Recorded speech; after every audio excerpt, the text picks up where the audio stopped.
ॐ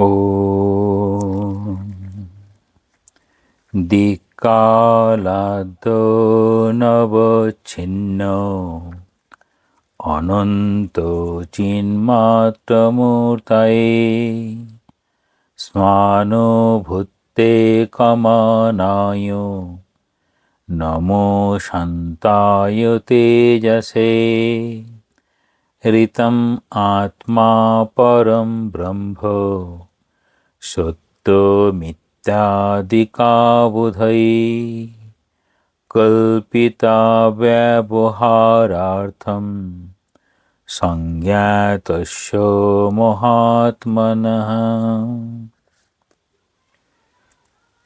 যোগ বাশিষ্ঠ সার, সপ্তম অধ্যায়, শুদ্ধি নিরূপণ প্রকরণ। আজ পড়া হবে 5 ও 6 নম্বর শ্লোক।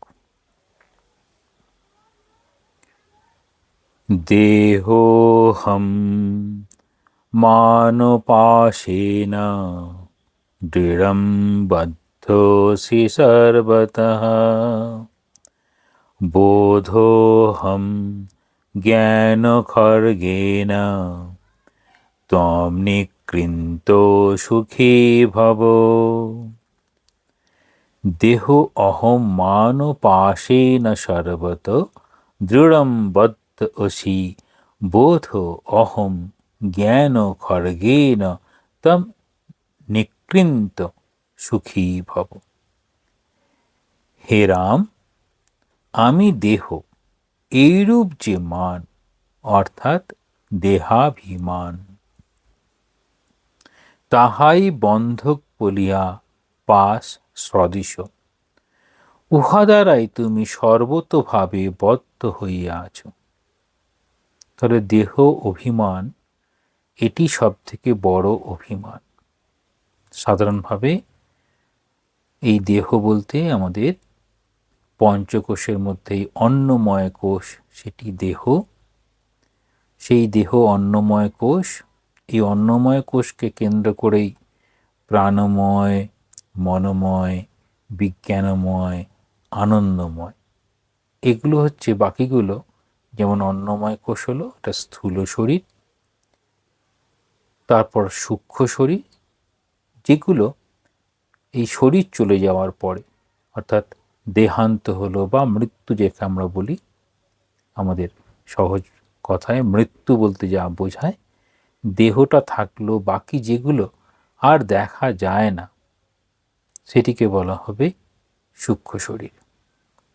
তার পশ্চাতে কারণ শরীর, যেটির জন্যে এই দেহটি, যেটির জন্যে এই সূক্ষ্ম শরীর এবং স্থূল শরীর, অর্থাৎ সেই কারণ শরীর বলতে আত্মা। তাহলে এই তিনটি অবস্থায় এখানে দেখানো হচ্ছে কি না, আমি দেহ এইরূপ যে মান অর্থাৎ দেহ অভিমান, তাহাই বন্ধক বলিয়া পাশ সদৃশ, উহা দ্বারাই তুমি সর্বতোভাবে বদ্ধ হইয়া আছো।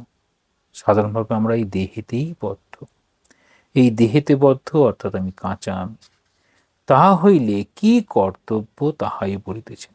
তাহলে আমি দেহ সর্বস্ব হয়ে আছি, সেখানে নিয়ে আসতে হবে আমি জ্ঞান স্বরূপ, অর্থাৎ আমি এই ব্রহ্মসত্তার যে জ্ঞান, সচ্চিৎ আনন্দ, সেই চিৎ, আমি জ্ঞান স্বরূপ।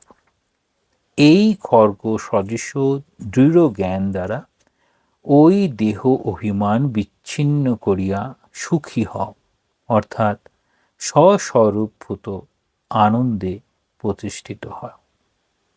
তাহলে ব্রহ্মের স্বরূপ সৎ চিৎ আনন্দ, সৎস্বরূপ, জ্ঞান স্বরূপ, আনন্দ স্বরূপ।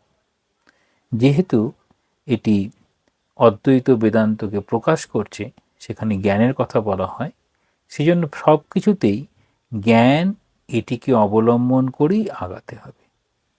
এই একই রকমভাবে প্রেম এটিকে অবলম্বন করে যদি আগানো হয়, তখন সেটি হবে ভক্তিযোগ। আবার এই সৎ অর্থাৎ অস্তিত্ব, সব কিছুর জন্য এই অস্তিত্ব রক্ষার জন্য আমরা সব কিছু করে চলেছি, তখন বলা হবে অস্তিত্ব রক্ষা করার জন্য চলেছি, কিন্তু তার মধ্যে আমি কি শিখছি? আমি শিখছি নিঃস্বার্থ কর্ম। নিঃস্বার্থ কর্ম করার মধ্যে দিয়ে তাহলে অস্তিত্ব, অর্থাৎ এই কর্মশীল ভূমিতে, পৃথিবী হচ্ছে এই কর্মভূমি। ভারতবর্ষ সম্পর্কে স্বামীজি বলছেন এটি কর্মভূমি, পুণ্যভূমি। তাহলে এখানে কর্ম অর্থাৎ জীবাত্মা দেহ ধারণ করে কর্মভূমিতে কর্ম করে মুক্তির জন্য প্রয়াস। তাহলে এইরকমভাবেই এখানে জ্ঞানটিকেই প্রাধান্য দেওয়া হয়েছে। বেদান্ত সার অবলম্বনে যদি আমরা এই তিনটি শরীরের কথা দেখা হয়, তাহলে সেখানে এরকমভাবে বলা হয় স্থূল শরীর, সেটি হচ্ছে অন্নময় কোষ। এই যে কোষগুলো আমাদের তৈরি হয়েছে এই জীব জগৎ সব কিছু থেকে নিয়ে, অর্থাৎ পঞ্চভূত দিয়ে গড়া যে শরীরটি, সেটি হচ্ছে স্থূল শরীর। সূক্ষ্ম শরীরের ক্ষেত্রে বলা হয় প্রাণময়, মনোময়, বিজ্ঞানময়। কারণ শরীরের ক্ষেত্রে বলা হয় আনন্দময় কোষ, কিন্তু আসলে এটি সুষুপ্তি অবস্থায়, যখন এই জাগ্রত স্বপ্ন দুটি হারিয়ে যায়। আমাদের জাগ্রত স্বপ্ন যখন দুটি হারিয়ে যায়, তখন হচ্ছে আমরা কারণে পৌঁছাই। কোন কারণে? বলা হয় আমাদের যে অবস্থাটা এই জন্মের জন্য দায়ী, সেই অবস্থায় পৌঁছে যাই। সেখানে বারবার যেন ফিরে যাওয়া হয়, অর্থাৎ যেটি নিয়ে আমাদের এই বর্তমান দেহ ধারণ হয়েছে তার কারণে পৌঁছে যায়। এখন আমরা দেখব 6 নম্বর শ্লোকটা। যোগবাশিষ্ঠ সার শুদ্ধি নিরূপণ প্রকরণ 6 নম্বর শ্লোক। অনাত্মনিরতিম ত্যক্ত্বা নির্বিভাগো জগস্থিতো একনিষ্ঠো তয়ন্তস্থ সচ্চিৎ মাত্র পরভব। জগৎ স্থিত অনাত্মনিরতিম ত্যক্ত্বা নির্বিভাগ একনিষ্ঠতয়া অন্তস্থ সন সচ্চিৎ মাত্র পর ভব। তুমি জগৎ স্থিতি অর্থাৎ প্রাণ স্থিতি, জগৎ স্থিরতা বা জগৎ জন্ম ইত্যাদি বিভাগ রহিত হও, অর্থাৎ জগৎরূপ ভেদ কল্পনা রহিত হও। তাহলে জগতে যখন আমরা স্থিতি করছি, জগৎ স্থিতি বলতে কি বোঝাবে? তাহলে এই প্রাণ নিয়ে এই শরীরে অবস্থান করছি বলে প্রাণ স্থিতি। জগৎ স্থিরতা, তাহলে জগৎ পরিবর্তনশীল জগৎকেও আমরা সেটিকে ধরে নিচ্ছি যে এটি সত্য, জগৎ সত্যরূপে স্থির, এটিকে এক্সিস্টেন্স সৎ বলা হচ্ছে। জগৎ স্থিরতা বা জগৎ জন্ম। এই জগৎ জন্ম যখন বলবো, তখন দেখব জাগ্রত অবস্থায় একরকম জগৎ তৈরি হয়, স্বপ্ন অবস্থায় একরকম জগৎ তৈরি হয়, আবার সুষুপ্তি অবস্থায় কোনো জগৎই থাকে না। তাহলে এই জগৎ জন্ম এরকম হলো। এই যে বিভাগ রহিত, তাহলে জগৎ তৈরি হচ্ছে, জগতের বিনাশ হয়ে যাচ্ছে, তার অবস্থান করছে।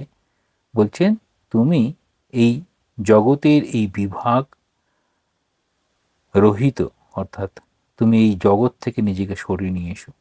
তাহলে জগৎ রূপ যে ভেদ কল্পনা, যখন এই জগৎ দেখব, তাহলে নাম আর রূপের জগৎ, নাম এবং রূপ দিয়ে জগতের বিষয়গুলোকে আমরা প্রকাশ করার চেষ্টা করি, তখন সেখানে ভেদ কল্পনা রহিত হও, অর্থাৎ জগতে যা কিছু আছে এই ব্রহ্মের স্বরূপ।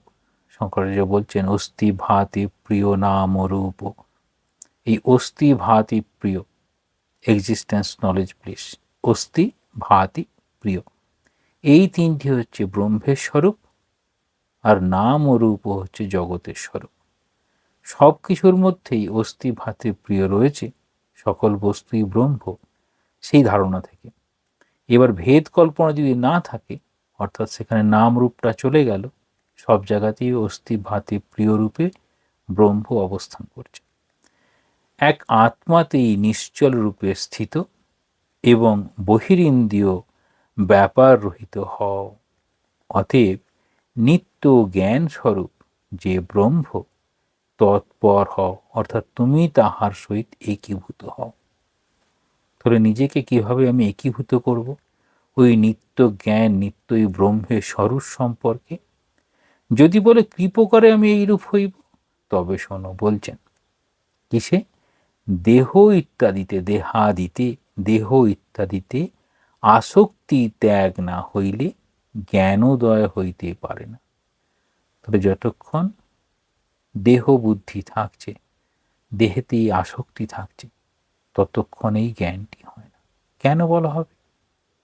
যতক্ষণ দেহবোধ বা দেহেতে আসক্তি, তাহলে কিভাবে এই দেহটাকে আরও সুখী করা যেতে পারে, আরও আনন্দ দেওয়া যেতে পারে, কমফোর্ট জোন খোঁজার চেষ্টা করে। যে কারণে স্বামীজি বলছেন, কুসুম শয্যায় শুয়ে কার কবে ব্রহ্ম জাগরিত হয়েছে। তুমি এটা চিঠিতে লিখছেন খুব সুন্দরভাবে। কুসুম শয্যায় শুয়ে কার কবে ব্রহ্ম জাগরিত হয়েছে। অর্থাৎ দেহাদিতে আসক্তি যদি পূর্ণভাবে থাকে, তাহলে সেখানেই জ্ঞানোদয় হওয়া খুব মুশকিল। সুতরাং তুমি দেহাদিতে আসক্তি বা অভিমান পরিত্যাগ পূর্বক ব্রহ্মরূপতা লাভের প্রয়ত্ন করো। কি বলছেন? ব্রহ্মরূপতা লাভের প্রয়ত্ন করতে হবে, দেহ ইত্যাদিতে আসক্তি বা অভিমান পরিত্যাগ করতে হবে। তাহলে ঠাকুরের সহজ কথায়, কাঁচা আমিতে থাকলে পরে কিছুতেই পাকা আমিতে যাওয়া যাবে না। তাহলে পাকা আমিতে যাওয়ার পথে এই কাঁচা আমিকে অতিক্রম করতে হবে। আমরা এখন বিবেক চূড়ামণির, এটা মাঝে মাঝেই দেখা হয়, 271 আর 272 এই দুটি শ্লোকে খুব সুন্দরভাবে আমাদের বোঝানোর চেষ্টা করেছেন। বিবেক চূড়ামণি 271 নম্বর শ্লোক। লোকো বাসনয়া যন্ত শাস্ত্র বাসনয়াপি চ দেহ বাসনয়া জ্ঞানম যথা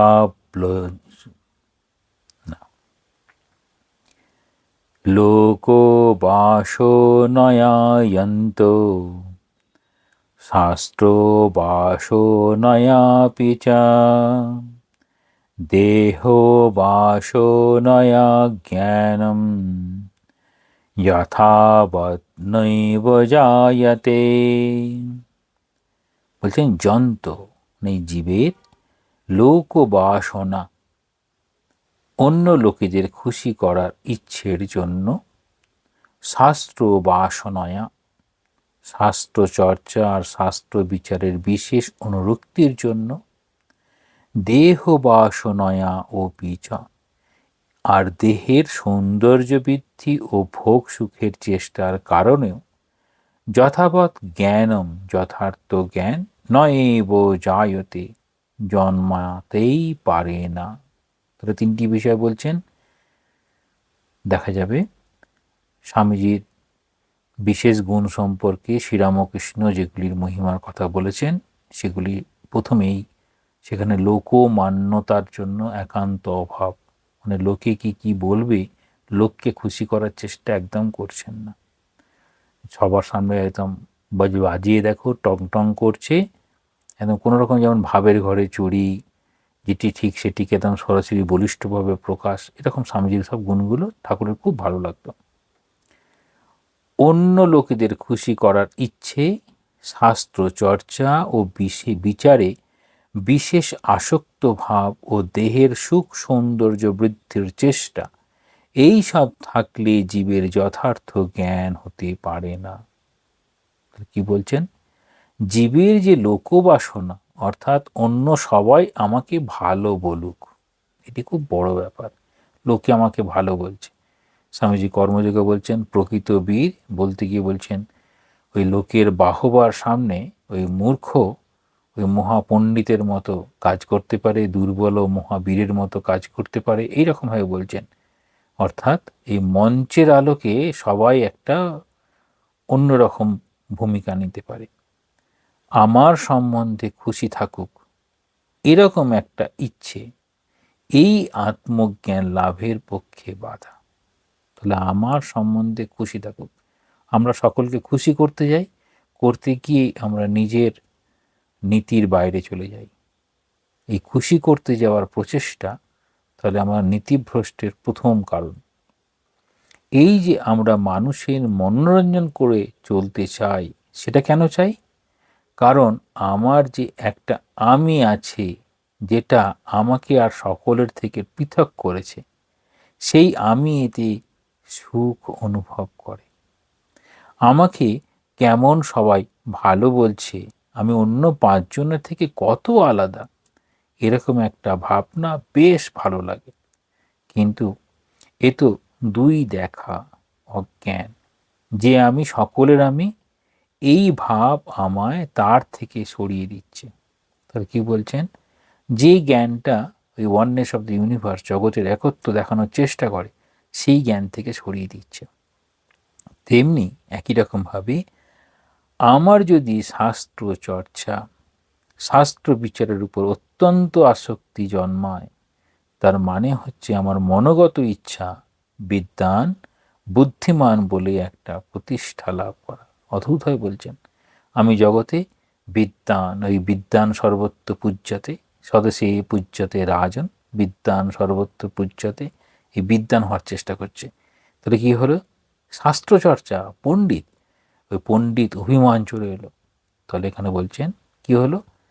তাহলে লোকানুবর্তনম শাস্ত্রানুবর্তনম, শাস্ত্রের অনুবর্তন হচ্ছে। এতেও আমার অভিমানী শুধু স্ফীত হবে, স্বরূপ জ্ঞান অনেক দূরে থাকবে। একই কারণে দেহের আরাম, দেহের সৌন্দর্য বৃদ্ধির চিন্তা আমাকে শুধু মিথ্যে ঘুরিয়ে মারবে। যা নিত্য, যা সত্য, আমার যে সৎস্বরূপ আত্মা, তার কাছে পৌঁছতে দিবে না। যা অনিত্য, তাই নিয়ে যদি মেতে থাকি, তো নিত্য বস্তুকে ধরবো কি করে? তবে যেটা নিয়ে থাকবো, মানে সঞ্জয়তে কাম, আমি যা চাইব, জন সাধন তন সিদ্ধি, যা আমি চাইব, তাই বলছেন লোকবাসনা, শাস্ত্র বাসনা আর দেহ বাসনা যথার্থ জ্ঞান হতে দেয় না। তাহলে তিনটি অন্তরায়, তাহলে এইরকমভাবে অন্তরায় তৈরি করে। দেখা যায় এই যে মান যশের বন্ধন, মানের বন্ধন যমের বন্ধন অপেক্ষা বড়, এরকম, মানে মানের ভয় যমের ভয় অপেক্ষা অধিক। মান চলে যাবে, তাহলে ওখানেই আটকে যায়। স্বামীজি এরকম বলছেন যে এইরকম সংসার ত্যাগী সন্ন্যাসীরা, তারা এই দেহটাকে তুচ্ছ মনে করতে পারে, কিন্তু কোথায় গিয়ে আটকে যায়? এই মান, এই মানটা এইরকমভাবে আটকে দেয়। সংসার কারাগৃহমক্ষম ইচ্ছ অয়োময়ম পাদনিবদ্ধ শৃঙ্খলম বদন্তে তদ্জ্ঞাপটু বাসনাত্রয়ম যস্মাৎ বিমুক্ত সমুপৈতি মুক্তিম। বিবেক শিরোমণি 272 শ্লোক এরকম বলা হচ্ছে, তৎজ্ঞা, তত্ত্বজ্ঞ ব্যক্তিগণ, পটু বাসনা ত্রয়ম, তাহলে দৃঢ় মূল বাসনা তিনটিকে সংসার ও কারাগৃহ মোক্ষম ইচ্ছ, সংসার কারাগৃহ হতে মুক্তি অভিলাষী ব্যক্তির অয়ময়ম লৌহময় পাদ নিবদ্ধ শৃঙ্খলম, পায়ে বাঁধা শৃঙ্খল বদন্তি বলেন। তাহলে কি বলছেন? লোহার শেকল। তাহলে এই তিনটেই হচ্ছে লোহার শেকল হয়ে গেল। তাহলে লোহার শেকল একটা বন্ধন, লোহার শেকল আর সোনার শেকলের সঙ্গে স্বামী তুলনা করেছেন। সত্যগুণের দিকে যাওয়াকে বলবে সোনার শেকল, তম এবং রজগুণ দিয়ে বেঁধে রাখার নাম হবে লোহার শিকল। তাহলে বদন্তি বলেন, যিনি অস্মাৎ, এর থেকে বিমুক্ত, মুক্ত, সমুপৈতি মুক্তিম, তিনি মুক্তি লাভ করেন। তত্ত্বজ্ঞ ব্যক্তিগণ বলেন, সংসাররূপ কারাগৃহ থেকে মুক্তি অভিলাষী ব্যক্তির পক্ষে এই তিনটি অত্যন্ত দৃঢ় বাসনা পায়ে বাঁধা লোহার শেকলের মতো। যিনি এই বাসনা তিনটি থেকে মুক্ত, তিনি এই জীবনেই মুক্তি লাভ করেন। এখানে কি যোগবাসীর স্বরে বলা হলো যে সেখানে শরীরের উপর বলা হচ্ছে দেহাদি, তাহলে দেহ অভিমান, দেহ বাসনা, দেহ অভিমান ইত্যাদি। আর দুটি আছে লোকবাসনা, শাস্ত্র বাসনা। এখানে বাসনাত্রয় বলতে আগের শ্লোকে যে তিনটি বাসনার কথা বলা হয়েছে, অর্থাৎ এই তিনটি বাসনা, লোকবাসনা, শাস্ত্র বাসনা, দেহ বাসনা, সেগুলোকেই বোঝাচ্ছেন। কি শব্দ ব্যবহার করছেন? লোকানুবর্তনম, দেহানুবর্তনম আর শাস্ত্রানুবর্তনম। যারা মুক্তি পেতে চান তাদের কাছে এই তিনটি বাসনা যেন লোহার শেকল। খেয়াল করবো, এই তিনটি লোহার শেকল বলছেন, পায়ে বাঁধা আছে। এই যে মুক্তি কথাটা বলা হচ্ছে, এ হচ্ছে জীবন মুক্তি। এই মুক্তিকে কি বলা হবে? জীবন মুক্তি, জীবদ্দশাতেই মুক্তি। এটা কি করে সম্ভব? যদি আমি এই তিনটি বাসনা থেকে নিজেকে মুক্ত করে ফেলতে পারি তাহলে সম্ভব। বলছেন সংসার ও কারাগৃহ, এ আমরা নিজে সৃষ্টি করেছি, নিজেকেই এর থেকে মুক্তি পেতে হবে। নিজে সৃষ্টি করেছি কি করে বুঝবো? না, জাগ্রত অবস্থায় একটা সংসার দেখছি, এই জগতের রূপ, স্বপ্ন অবস্থায় একটা জগতের রূপ, কিন্তু সুষুপ্তিতে মানে গভীর নিদ্রায় দুটো কোনোটাই থাকে না। তাহলে আমি কি করে জাগ্রত অবস্থায় ওই কোনো জগতই থাকবে না কি করে ভাববো?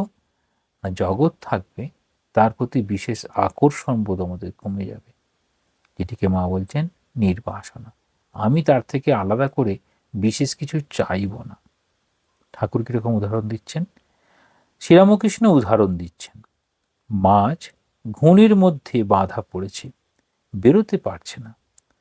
বলছেন সংসার ও কারাগৃহম মোক্ষম, সংসার ও কারাগৃহ মোক্ষম ইচ্ছ। এই সংসার কারাগার থেকে যে মুক্তি পেতে চায় সে কি করবে? সে শৃঙ্খল মুক্ত হতে চাইবে। শৃঙ্খলিত হয়ে আছে তো, কিন্তু এই শৃঙ্খল কিসের? অয়ময়ম, লোহার শৃঙ্খল, মানে খুব সহজ নয়, কঠিন। সেটা কে করেছে? বাসনাত্রয়। যে বাসনার কথা বলা হলো, ওই তিনটি বাসনা হলো লোহার শেকল, তা দিয়ে আমার পা দুটো বাঁধা পড়ে আছে। সংসার কারাগৃহ মোক্ষম ইচ্ছ অয়ময়ম পাদ নিবদ্ধ শৃঙ্খলম। এই সংসার থেকে মুক্তির ইচ্ছা কারো মনে যদি জেগে থাকে, তাহলে প্রথমেই সে অনুভব করবে যে লোহার শেকলে পা দুটো বাঁধা। অয়ময়ম পাদ নিবদ্ধ শৃঙ্খলম, তাহলে লোহার শেকলে পাগুলো বাঁধা। ঠাকুর এরকম খুব সুন্দর উদাহরণ দিচ্ছেন। কিরকম? বেজি বা নেউল, তার লেজেতে একটা ইট বাঁধা আছে, ওঠার চেষ্টা করছে, আবার যেন নামিয়ে দিচ্ছে। ওই ইটটা হচ্ছে চেষ্টা করছে, করছে না তা নয়, প্রত্যেকেই মুক্তির জন্য চেষ্টা করছে। এই যে প্রত্যেকেই মুক্তির জন্য চেষ্টা করছে, কি করে বোঝা যায়? না, বেশিরভাগ প্রাণী তারা হচ্ছে নিচের দিকে মুখ করেই চলতে থাকে, কিন্তু মাঝে মাঝে তারা কিন্তু আকাশের দিকেও তাকায়।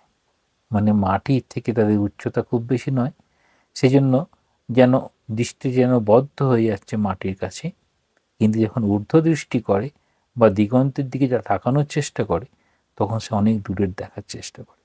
মানুষ এইরকম সবসময় দূরের জিনিস দেখে, সেই জন্য মানুষ এই মুক্তির আস্বাদন বেশি করে বুঝতে পারে। তখন কি বলা হবে? কে মুক্তির দিকে আগাচ্ছে কি করে বুঝবো? না, যার সকল বিষয়ে একটা বৃহৎ দৃষ্টি আছে, তাহলে অনুভব, তার কাছে সকলেই আপনার বোধ হবে, সে প্রকৃতিকে অন্যভাবে দেখবে, প্রত্যেক মানুষের মধ্যে ভালো কিছু খুঁজে পাওয়ার চেষ্টা করবে। এরকম বিশেষ বিশেষ লক্ষণ আছে, যেসব লক্ষণ দিয়ে বোঝা যায় যে তিনি সাধারণের মতো ছোট্ট গণ্ডিতে তিনি আবদ্ধ নন। কিন্তু এই যে আমরা যেন কারাগারে শৃঙ্খলিত হয়ে আছি, এটা আমরা অধিকাংশ লোকই জানি না। তাহলে বদ্ধ অবস্থা থেকে বুঝতে পারি না সেটি বদ্ধ। বেশিরভাগ লোক ভাবে বেশ তো আছি, ভালো আছি, বেশ আছি। ভাগ্যবান যারা, তারা কিন্তু বোঝে তারা এর থেকে মুক্তি পেতে চায়। ঠাকুরের সেই জেলে জাল ফেলছে আর মাছেদের নিয়ে একটা গল্প করছেন। কোনো কোনো মাছ জালেই পড়ে না, কোনো কোনো মাছ জালে চুপচাপ বসে আছে, কোনো কোনো আবার জাল ছিঁড়ে বেরোতে চাইছে। তাহলে কে মুক্তিকামী, কে বদ্ধ, এইসব বিষয়গুলো ঠাকুর খুব সুন্দরভাবে গল্পের ছলে বলেছেন। তাহলে এখানে বলছেন ভাগ্যবান যারা, তারা কিন্তু বোঝে, তারা বোঝে আমরা বদ্ধ অবস্থায় আছি, আমাদের এই জীবনেই মুক্তির আস্বাদন পেতে হবে। তারা কি করবে? মুক্তি পেতে চায়। তারা তখন কি করে? এই বাসনার শেকল ভাঙতে চেষ্টা করে। তাহলে বাসনার শেকল কোনটা কোনটা বাসনা? তাহলে দেহ ইত্যাদি বাসনা, যেমন লোকানুবর্তনম, দেহানুবর্তনম, শাস্ত্রানুবর্তনম, এই তিনটি বাসনা বড় শক্ত। সাবধান করে বলছেন, যদি মুক্তি চাও তো মনে করবে এই তিনটি বাসনা যেন লোহার শেকল, তা দিয়ে পা বাঁধা আছে।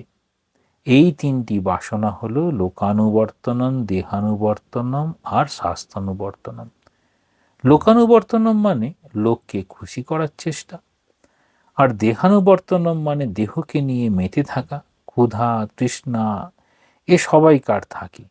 বুদ্ধদেব যেমন দেহ রক্ষার জন্য খেলেন, অনেক সাধনা করতে হবে, তাই ঠিক না থাকলে চলবে কি করে? তখন বললেন, বুদ্ধদেব কি বলছেন, এই যে মধ্যপন্থা অবলম্বনীয়, মানে একদম না খেয়ে থাকবো বা প্রচুর খাবো তা নয়, মধ্যপন্থা।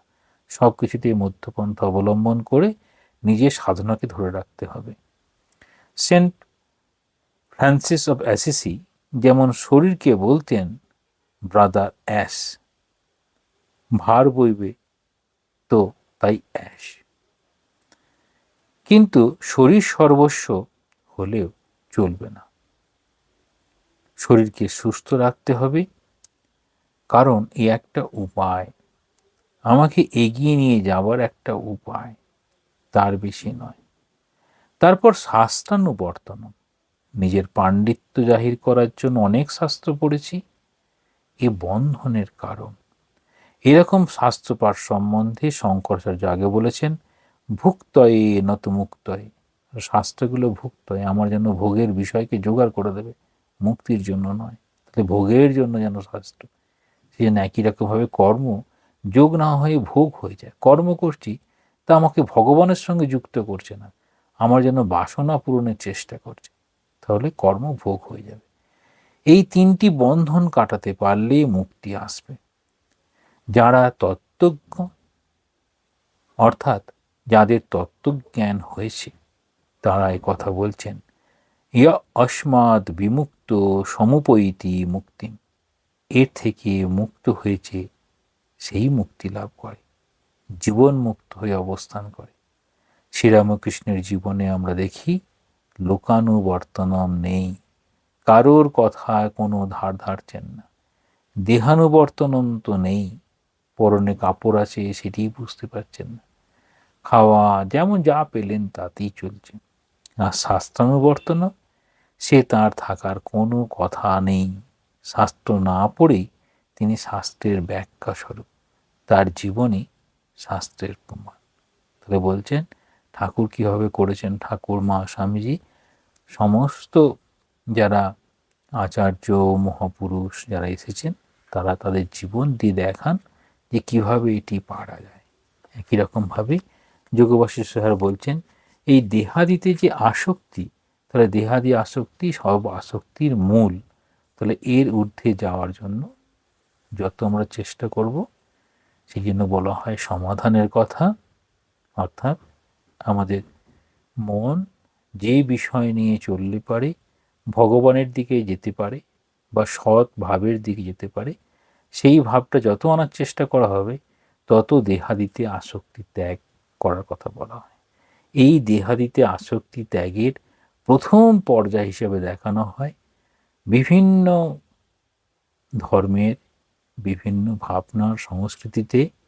এই প্রথমে খাওয়া এবং পোশাক নিয়ে বলা হয়, নিরামিষ, আমিষ, উপবাস, পোশাক, যা তার সংস্কৃতিতে বলে।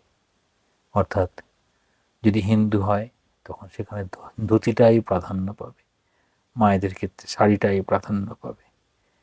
আবার তখন হপ্পিসান্ন কেবলমাত্র সেদ্ধ, তার সঙ্গে একটু ঘি, হবি মানে ঘি। এইরকমভাবে খাবার এবং পোশাক এত সিম্পল করে দেওয়া হয় যে তাতে যে তার কোনো আসক্তি থাকতে পারে সেটি বোঝানো যায় না। তিনি বোঝাচ্ছেন আমাদের যেমন বিশেষ বিশেষ পূজা, বিশেষ করে দুর্গা পূজায় ওই রকমভাবে পোশাক পরা এবং ওরকমভাবে খাবার যারা পূজার সঙ্গে সরাসরি যুক্ত থাকে। সব কিছুর মধ্যে দিয়ে এই দেহানুবর্তনম, লোকানুবর্তনম, শাস্ত্রানুবর্তনম এটা কিভাবে অতিক্রম করা যায় তার প্রয়াসেই এখানে এই শুদ্ধি নিরূপণ প্রকরণ, অর্থাৎ আমাদের আত্মশুদ্ধির পথে শুদ্ধ বুদ্ধি, শুদ্ধ মন, শুদ্ধ আত্মা, সেই পথে এই বিষয়টিকে উল্লেখ করছেন। দেহ ইত্যাদির যে বন্ধন, সেই বন্ধনের বাইরে যাওয়ার জন্য আমরা কিভাবে চেষ্টা করতে পারি। ওম শান্তি শান্তি শান্তি। হরি ওম তৎসৎ। শ্রীরামকৃষ্ণার্পণমস্তু।